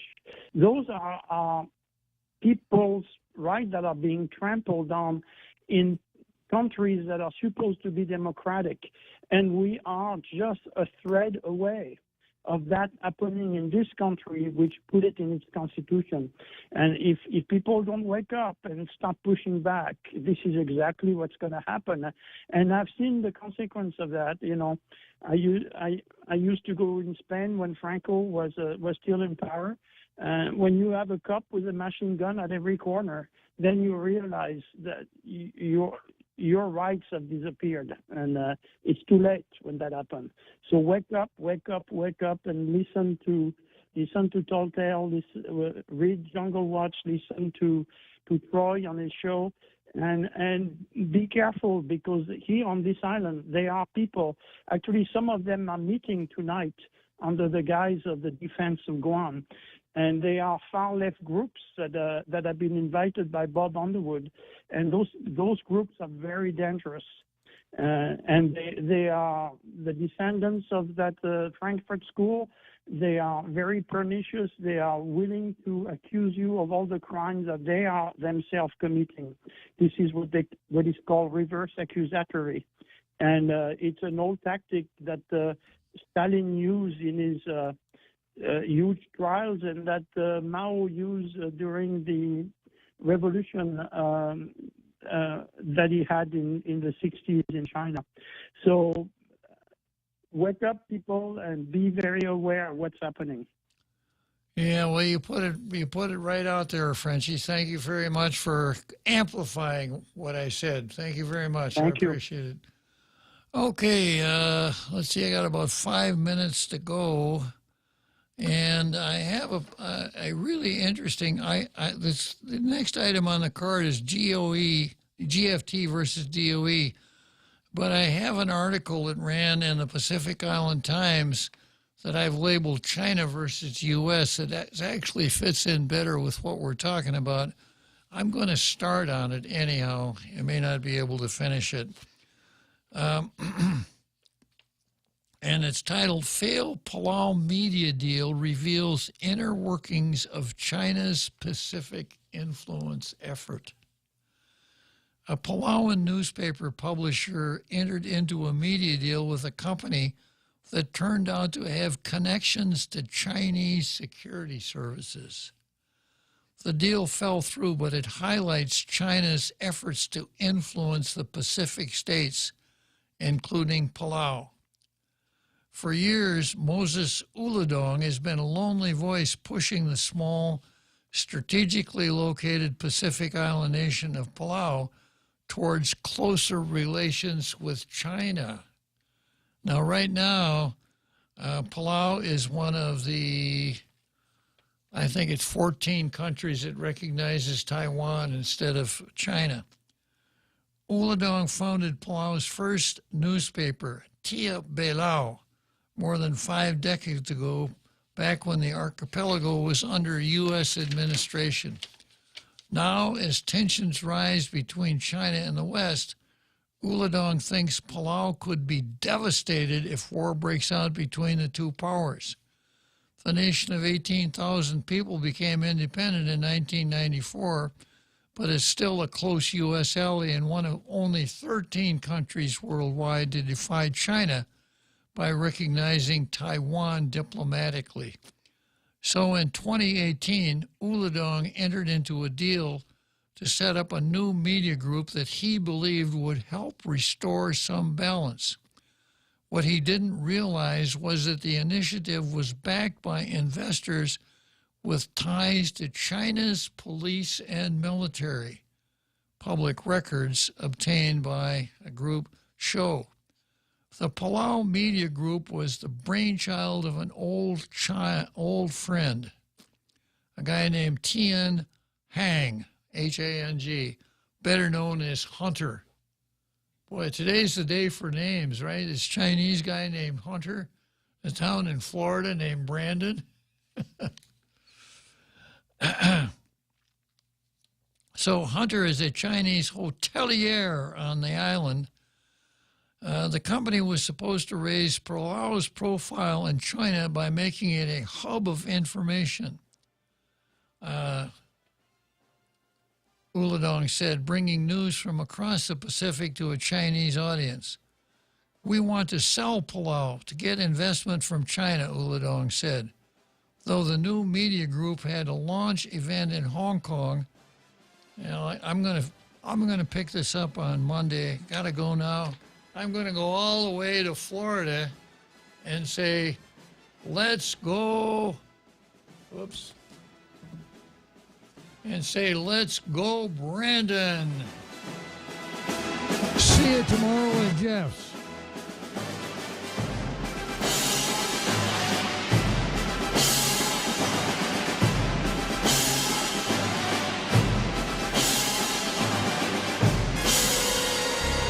The Point is KUSG, Hagåtña, Guam, 93.3 FM and 104.3 HD3. New charges against the former president. I'm Jack Callahan, Fox News. The Justice Department announcing a new indictment against Donald Trump in the Mar-a-Lago documents case, which adds new allegations against the former president. He's now formally accused of asking a Mar-a-Lago staff member to erase camera footage in an attempt to obstruct the probe into classified documents that wound up at the Palm Beach resort. In addition, Carlos de Olivero becomes the third man named in the indictment. He's charged with making false statements in an interview with the FBI. De Olivero is ordered to face a judge Monday in Miami. Fox's Gernal Scott, former President Trump, telling Fox News Digital, this is prosecutorial misconduct used at a level never seen before. And he said this is what you get for leading the polls against Joe Biden. The House Judiciary Committee has released emails and other internal documents from Facebook's parent company Meta, which committee chairman Jim Jordan says shows the Biden administration pressured the company to remove posts it didn't like from its social media platforms. They knew it was wrong. One of those Facebook executives said, this is a significant incursion into the boundaries of free expression. That is a fancy way of saying this violates the First Amendment, for goodness sake. A committee vote to hold Meta's CEO Mark Zuckerberg in contempt of Congress over documents requested by the committee has been canceled. A showdown is brewing between the House and the Senate over the Pentagon spending plan. The Senate last night passing its version of the bill, which would leave intact spending for Pentagon social programs, deleted from the earlier House version. SpaceX has launched a Falcon 9 rocket from Cape Canaveral. 3, 2, 1, engine full power, and liftoff of Starlink. Go Falcon, go Starlink. Another 22 Starlink internet satellites have been placed into orbit. America is listening to Fox News. Stay on top of the latest forecast with America's Weather Team in the palm of your hands. Here's the latest from America's Weather Center. It's Fox weather updates throughout your busy day, every day. 5 inches of rain by tomorrow. Temperatures being 30 degrees above average. Put the power of over 100 meteorologists and the worldwide resources of Fox in your hands with the Fox Weather Podcast. Precise, personal, powerful. Subscribe and listen now at foxnewspodcasts.com. Connect to Fox News Audio on the Fox News app. Listen to hear your favorite hosts like Brian Kilmeade, Jimmy Fallon, and Guy Benson standing up for what's right, live and via podcast. Just click listen, then swipe right and hear the latest news updates on your time. And scroll down to hear the latest podcasts from Fox News. And it's even easier to listen in the car with Apple CarPlay and Android Auto. Get programming alerts and notifications. Fox News Audio is on the Fox News app. The voices America trusts. Download it now. It's day 2 today of the sentencing hearing for Michigan high school shooter Ethan Crumbley, who killed 4 schoolmates in 2021. Yesterday's first day of the hearing revealing some new details. The contents of Crumbly's journal presented during a sentencing hearing, the notebook discovered in a bathroom stall at Oxford High School in suburban Detroit. It included detailed plans for the massacre, including his intention to shoot pretty girls. Chilling comments including, "I want to hear the screams of the children as I shoot them." Sentencing will determine whether Crumbly, who was 15 at the time, will be sentenced to life or a shorter term with a chance at parole. Gary Baumgarten, Fox News. The Centers for Disease Control warning they're seeing a sharp rise in cases of a potentially fatal red meat allergy. It's brought on by tick bites. The CDC says they're aware of more than 110,000 cases of what's known as alpha-gal syndrome. Fierce fighting is raging in southeastern Ukraine, Kyiv reportedly launching a major push against the Russians, while Russia's President Putin says the hostilities have increased significantly. Remembrances are scheduled today to mark the start of the war to end all wars 109 years ago. World War I was called the Great War. That was long before anyone ever knew there would be a World War II. It began when Austria-Hungary declared war on Serbia, and everyone took sides. Britain, France, Belgium, and Russia with Serbia, and Germany with Austria-Hungary. The U.S. didn't get involved until 1917, after Germany sank several American commercial and passenger ships off England's coast. World War I was the first major battle where superiority in the air played a pivotal role and saw the first all-black troops deployed overseas. The U.S. and Allied forces won, but not before nearly 10 million soldiers and almost 8 million civilians died. Fox and Colonel Scott. And I'm Jack.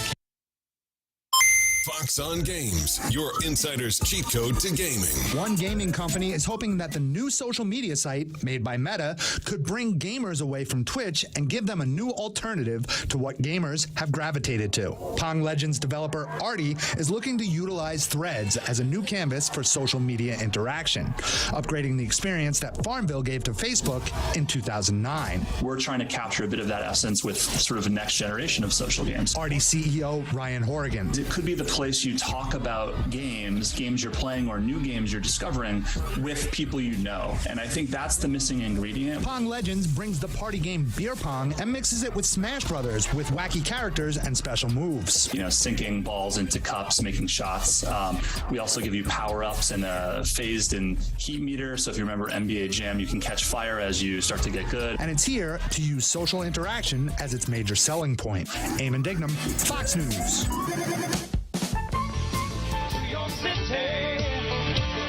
Gonna play our guitars and sing you a country song. We'll all be flying higher than a jetliner. And if you want a little bang in your yin yang, come along. At some point, the dam is going to break, and even the New York Times and the Washington Post are going to recognize that we may have a criminal family sitting in the White House. This is the reality of the Republican investigation into the so-called Biden crime family. It's seemingly riddled with stunts and conspiracies. There are a lot of teachers here, I think, so I'm going to tell you, one of the things I love is Venn diagrams. Any math teachers in the room? I love Venn diagrams. Freedom is back in style. Welcome to the revolution. Yeah, we're coming to your city. Gonna play our guitars and sing you a country song. Sean Hannity. The new Sean Hannity Show. More behind-the-scenes information on breaking news and more bold, inspired solutions for America. Coming up next, our final news roundup and information overload hour. All right, News Roundup, Information Overload Hour. Thanks for being with us. 800-941-SEAN if you want to be a part of the program. We've been following the events in Israel of judicial reform, and there's been a little bit of civil unrest and disagreement within the country about it. I think there's been a grave misunderstanding when you dig into the details of what it really is all about. It's just interesting that people get a different perspective. Prime Minister Benjamin Netanyahu joins us right now, our closest ally in the Middle East, the only democracy in the region. Sir, it's always great to have you back. How are you? I'm fine. How are you, Sean? Well, to be honest, I've been worried about you. I mean, you had a pacemaker put in one day, and then the next day you're in the Knesset, and addressing the nation, and it's like you didn't even have the pacemaker put in. I'm like, all right, is my friend of 30 years okay? Yes, very much so, and you're very kind to ask. Look, I worked on the historic Abraham Accords to bring historic peace with the help of America and President Trump's administration to bring the Abraham Accords. So after they put the pacemaker in me, one of my aides said, okay, we now have the peacemaker with a pacemaker. Having a great... And by the way, I did see you. You did look great. Of course, we wish you, obviously, the best of health at all times. Let's talk about this judicial reform. And you have been making a very powerful case that Israel will be a stronger democracy because of these reforms. Your opponents have been falsely accusing you of trying to do this as a means of dealing with this ridiculous legal problem that you've had hanging over your head for, 5 years now. I think it has to do with whether or not somebody gave you free gifts of cigars. That's how stupid this is. But I'd like you to explain it, because obviously we have a lot of people that care deeply about our closest ally. Well, look, Israel is a democracy, and the basic thing in a democracy is balancing the rights of the majority with the rights of the minority, or individual rights. Okay, and the way you balance these things is that you have the checks and balances between the three branches of government. In Israel, over the last 2 decades, the judiciary, which is the most activist judiciary on the planet, arrogated for itself a lot of the powers of the two other branches, the executive and the legislative, giving it the power to essentially nullify any decision made by the government or the Knesset, our legislature. So we're trying to bring it back into balance. We don't want a subservient judiciary. We want an independent judiciary, but we don't want an all-powerful judiciary. And that's what we're seeking to correct. And, the majority of the people who vote for us time and time again, they feel that their vote is not represented after the government is formed, because the government is basically chained.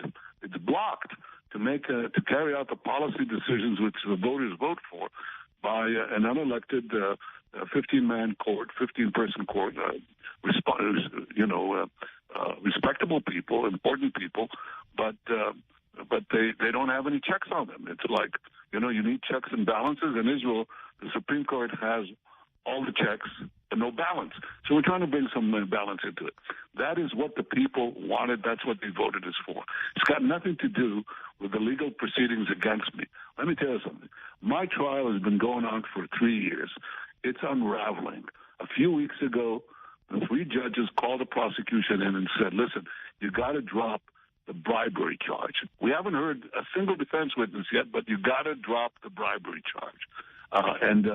The only request I have for my trial, Sean, is just to have live television coverage. Not only because it's the best show in town, but also because it lets the truth come out. And I always said, the truth will come out, and it is coming out. And you see there are some very unpleasant things, like the blackmailing of witnesses, the use of sophisticated spyware on the planet, available on Earth, used against my associates to shake them down. Terrible things that should not happen. So the truth is coming out, but this has got nothing to do with my trial, which is proceeding on its own. This is something that has to do with the feelings of millions of Israeli voters who say, we want our policies, the things we voted for, done by the elected government and not nullified by arbitrary dictums of the Supreme Court. Now, everybody, I think, understands how complicated your parliamentary system is. I mean, you went through a period of great uncertainty with, 4 or 5 elections in 4 or 5 years.